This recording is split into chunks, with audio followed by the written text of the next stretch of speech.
Manipulation techniques can be subtle or overt and are used to influence or control others. What if I told you there's a hidden world of manipulation around us? In the next few seconds, you'll learn some key ways people manipulate without you even noticing. First, there's the foot in the door technique. Start with a small request and escalate.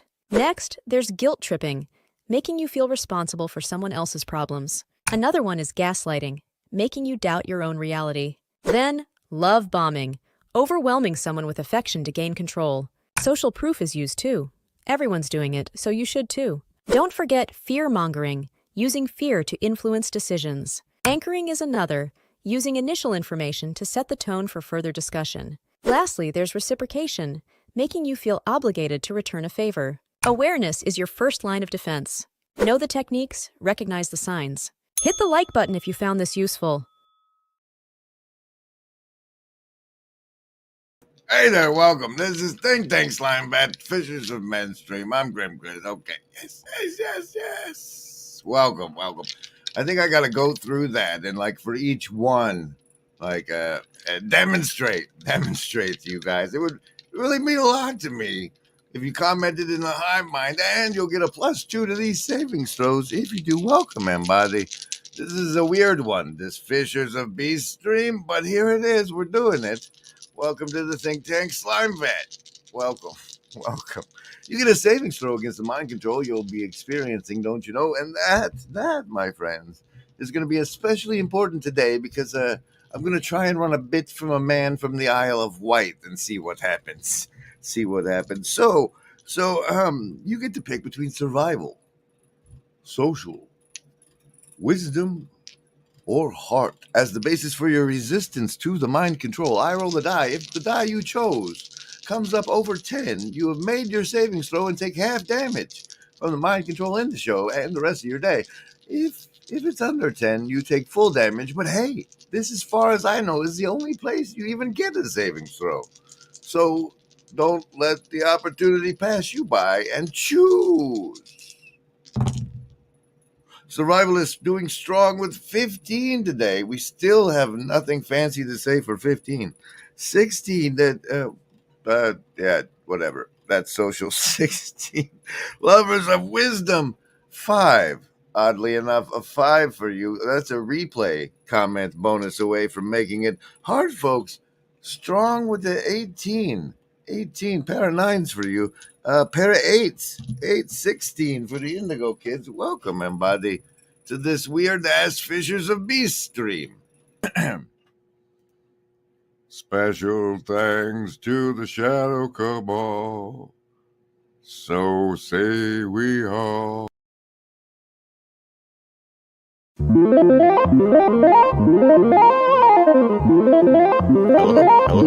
see the assassin. I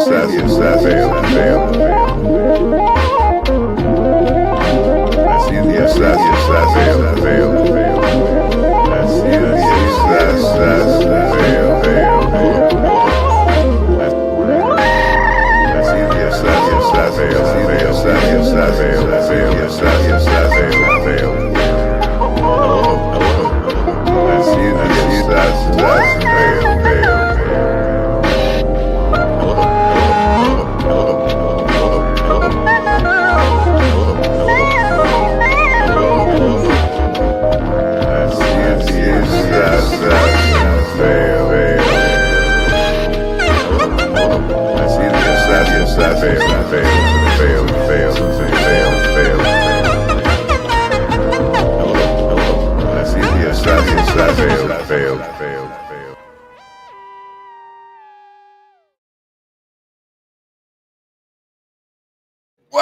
Welcome. Today is a very special day, this August 12th, 2024, because that means by the way of counting those weird things that can be either 29, 30, or 31, we are 1 month away from encountering face to face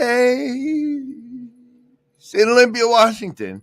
And we have just now begun the final unlock of the VIP seat for the 15th Sunday birthday party Bison Barbecue Rhubarb Pie thing. We've decided that to unlock the final ticket, we being me, we're going to have it be $1 per mile that I have to drive my and kayfabe's happy asses to get to Olympia, Washington. So it'll be a little bit to unlock the 12th and final disciple seat, but we love you for it. And if you want to join us, there are still camping seats available. You got to go down here for this camping package. $107 with a service fee for 3 nights of lodging, darn near close to me. You get a separate tent. It's not that close to me. Oh, Cassandra's going to the dentist. Joy is in here. We're doing there's something called selling pastors or something, some big hubbub about that. We'll be going over that today, and then the Isle of Wight bit. It's gonna be great.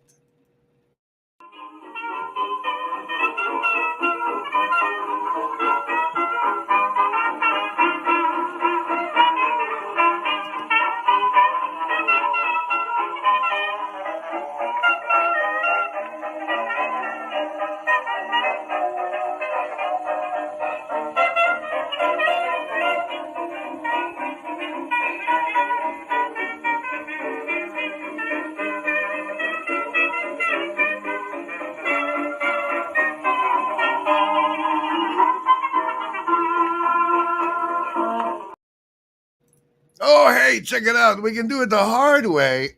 We can do it the hard way. Avriel Pilotson says, ride the sandworm. I don't know if you... Look, he said it. It's right there. And it makes all these little droppy things when you do. Isn't that great?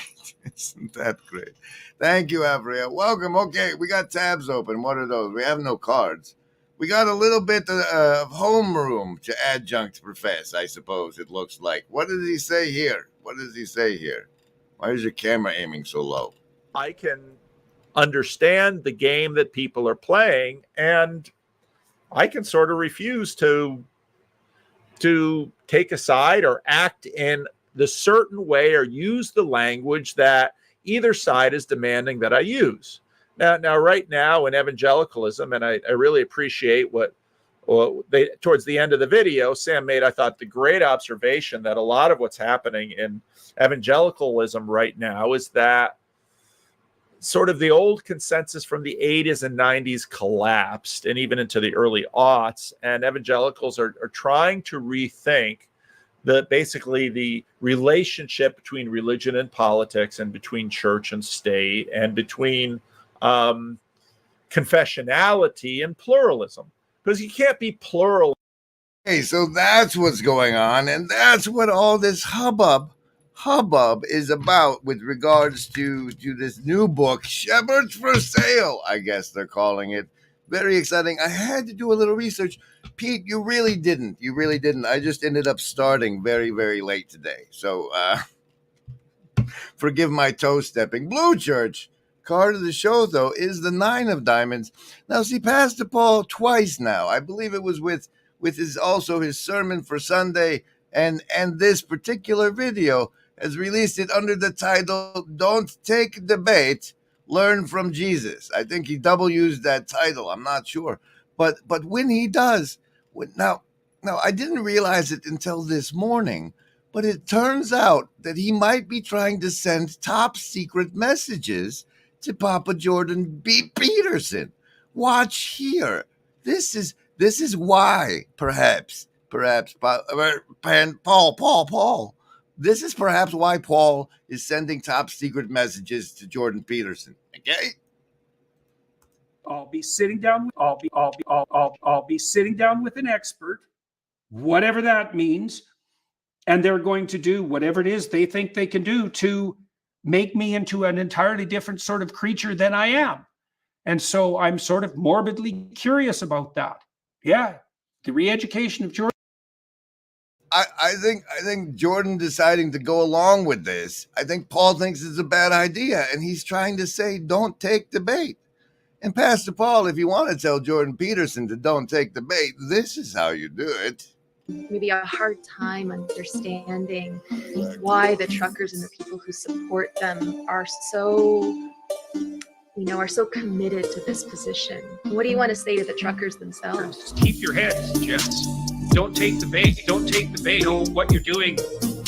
Producing a community there, cleaning up the streets, trying to care for the homeless, keeping a playful spirit about this, that's crucial.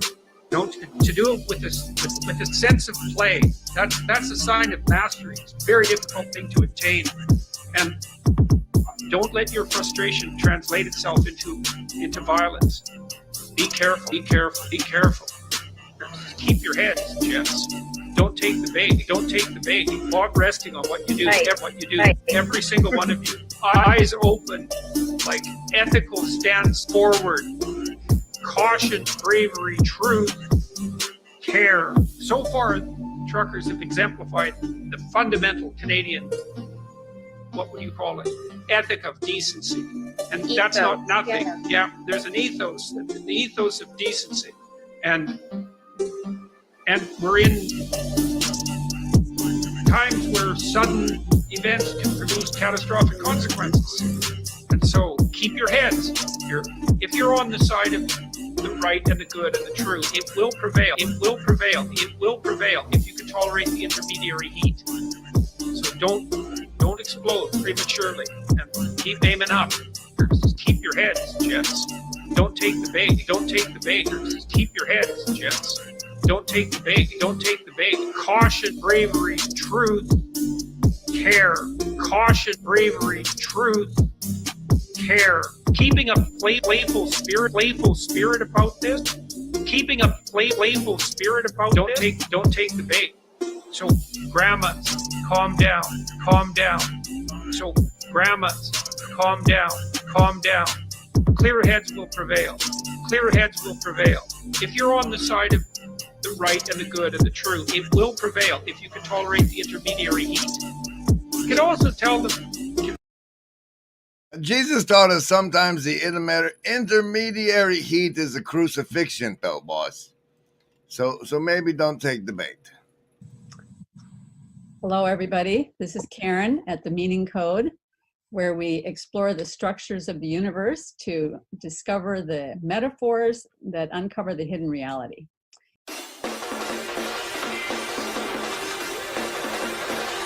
LARP! We have the ability to LARP and LARP hard.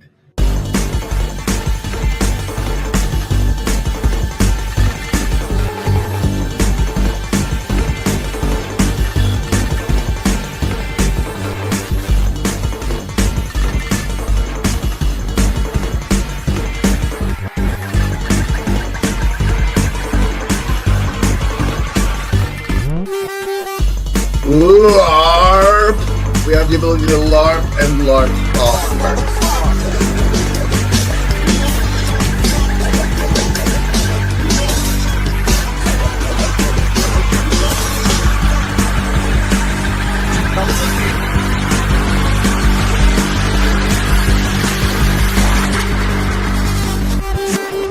That was a McMo one, I think. I believe that was a McMo masterpiece. I think that was his stylistic impression, signature thereof.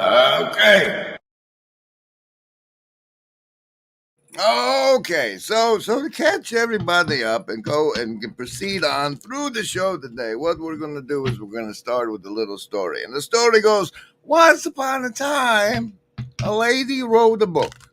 And then Paul, and then Sam and Bethel and that other fella talked about it over on Sam's channel. And then Paul shouted it out. And so as I give you the casino card of the show, hey, the king of spades. What happened was Paul did a really piss poor job there of promoting Sam's channel when he did it. Hold on, here's a piece again. Wait, where's them talking though? Here. That a lot of the voices like French or Goldberg, the dispatch guys, who it's not that they were wrong to sound those warning bells and say those things about Trump at the beginning. Even I kind of had a never Trump sort of a phase. But the issue is those guys burned their credibility by making everything all about Trump and being ungracious and dunking on everyone who voted for Trump. So now they don't really get to speak into this conversation anymore. Their credibility. Whole notion of speaking into a conversation. That's something. Anyway, he did a piss poor job of telling you guys you can find it at the Transfigured channel. That's Sam's channel. It's called the Sam. It's Ortlam Basham Gate discussion or Shepherds for Sale discussion over there on his channel. And that's how you find it. What's going on over here? Oh, just the old one. No new notifications apparently there. That's fine. Oh, there's that. You just play branding for sake. You're lost. You're flopping. Oh, shoot. Where was I going with this? Attention. All mankind is dominated by a sun disk. Domination. To the right. Domination. It is frail. The dream has its own limitation. Let's get back to your dream. What does the dream say? We need more psychology. We need more understanding of human nature, because the only real danger that exists is man himself.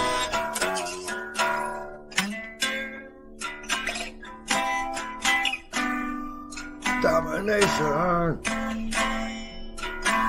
is frail.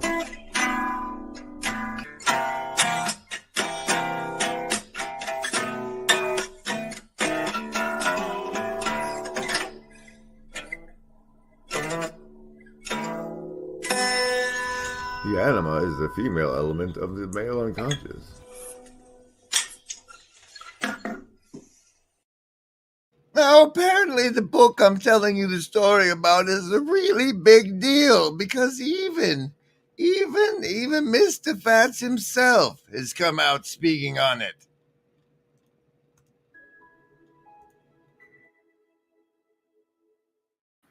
Defense Against the Dark Arts, Pastors for Sale. First, I have to say I'm wearing t-shirt, jeans, baseball cap. This is all in honor of the Duke of Denham, Cale Zeldin, because I respect him. Because of very important things everybody in this cult channel understands. Ding.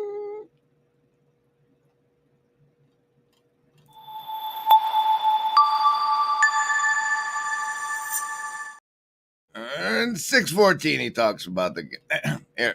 Have long been pointing out that the field of public relations is real. And for Christians, I want you to think about what propaganda is, right? Propaganda is, the term comes from Christians trying to convert people, right? The Catholic Church trying to convert people, right? And one of the ways which evangelicals evangelize, right, is by finding common ground. So, like, the Jew Bernays wrote the propaganda book and you're trying to blame it on the Catholics? That's confusing. You're just confused. And what is this book? What is this book everybody's talking about anyway? Oh, no, wait. We have a music interlude. Where it's easy to leave and hard to enter. The treasure is based on what you're interested in and what you love. And our King, he says, love the Lord your God with all your heart, mind, and soul, and love your neighbor as yourself.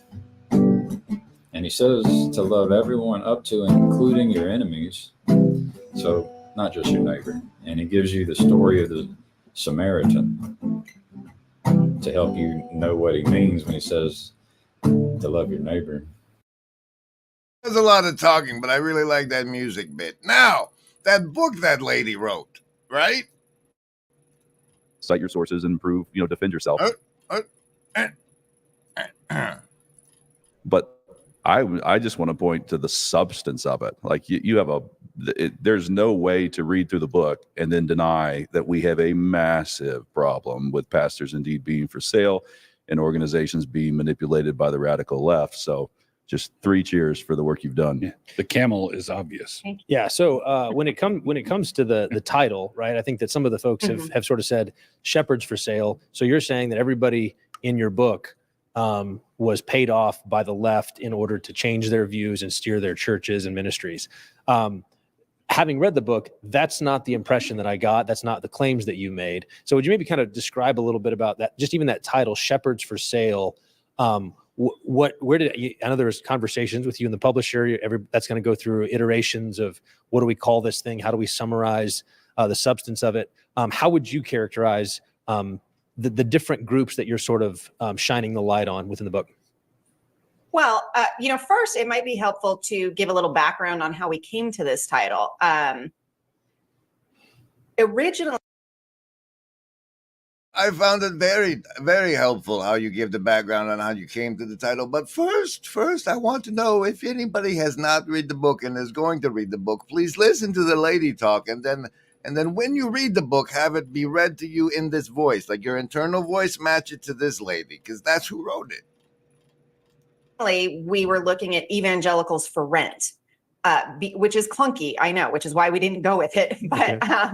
But that came straight out of a report from a secular left think tank, New America, that receives funding from people like Soros and Bill Gates, and was very interested in dissecting how to co-opt evangelical influencers and ministries. And they actually published. And that's where we're stopping. You know why? Because that, I think, is this part of that podcast. The list? Yes, any of the first level ones. I'm gonna get a soda. Anyone want one? Hey, Graham, I'm not in the room, right? What room? I want to cast Magic Missile. A room where he's casting all these spells from. He hasn't cast anything yet. I am, though, if you'd listen. I'm casting Magic Missile. Why are you casting Magic Missile? There's nothing to attack here. I'm attacking the darkness.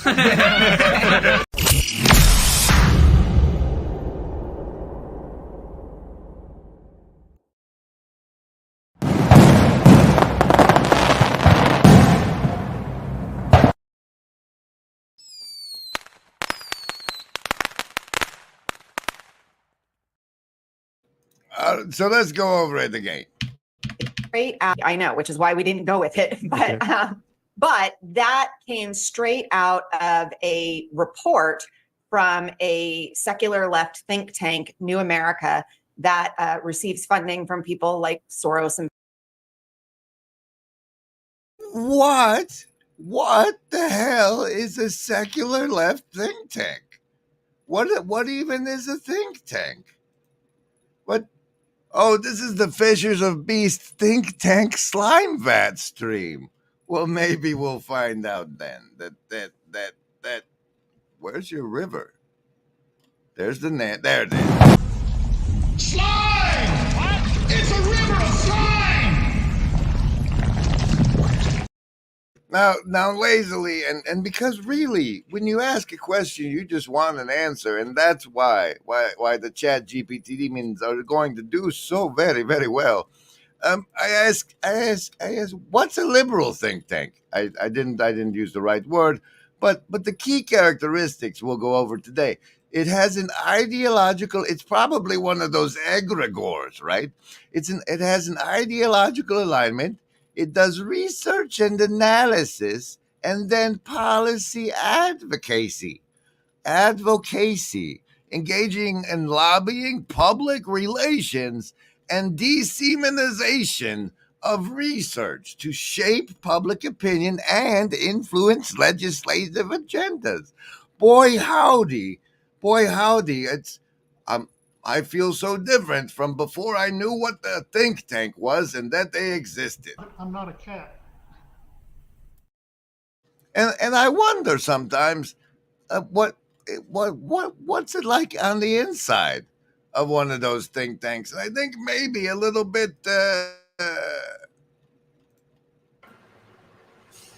Part of what, not only are we sort of figuring out the rearrangements of religion and politics, we're figuring out how these platforms and ourselves as avatars on platforms and how that's related to the spirits that are running through, and these totalitarian spirits that are sort of trying to divide us and make us pick, well, it's this or that. And it's like, is it? It's this or that right now. Will it be that way tomorrow?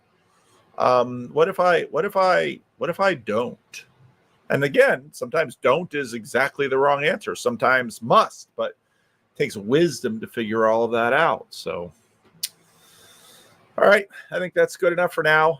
And maybe that wasn't the right part, but he said basically what we're doing is kind of think tanky, I think, except that we don't do that part where we go into policy advocacy.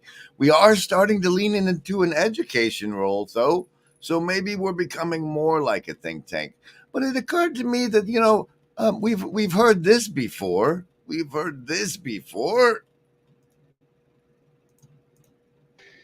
It was in some sense you're documenting something that's so revolutionary that even the people using it don't know how revolutionary it is. So let me ask you about this. So now all of a sudden, the network, everyone's a TV station. Okay. And everyone's a think tank. And so maybe we should assemble ourselves into formations of individuals that have proven effective over time.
And now, the part of the show I'll probably get in trouble for, but I haven't heard anybody else say it as well. And so, side note, it says I might like RF Kennedy, Anti-WEF, and Dr. Keck for watching this. But if you do these energetic frequency manipulating rituals over and over and over again in the same spot, in the same way, what happens is you start to thin out the energetic frequency difference between this reality and other realities. And that's how they can interact with their quote gods, prats, that operate in these other dimensions, which are close to this one, but not so close that we are aware of them in the normal course of life. And so that's the reason they do rituals in the same place. And I've talked to many people who've taken part in these rituals over the years, overwhelmingly against their will, who have talked of the energetic interdimensional field being so thinned out that these entities can slip through from their dimension, or albeit briefly, into this one. And they see them, hideous looking men. Well, isn't that fun? Remember the material realities of a spiritual warfare. And I'll tell you what energy frequency doesn't coincide with their presence. Fucking gratitude. So thank you all for being here and making me feel virtually not alone. I hope you did as well. I hope there's been some enlightenment about the shepherds for sale, that you realize there's forces at play that nobody thinks about, called think tanks, that are thinking of ways to give you saving, to cause you to need a savings throw versus mind control. Enjoy your Monday, and thank you. Where's the train? Oh, it's in here somewhere. You know. No, you might have deleted it. No, why would I delete the train?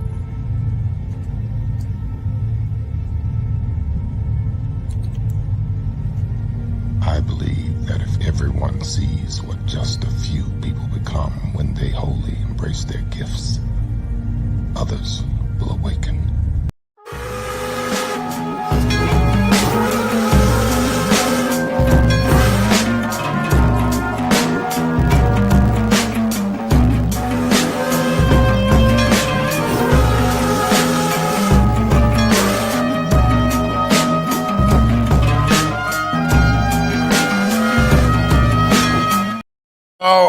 Oh, wait. I'm supposed to do a much better job of thanking Yoev for the 30 shekels and the support from Ups for the Cats. You guys, yes, thank you so much. I mean, you know.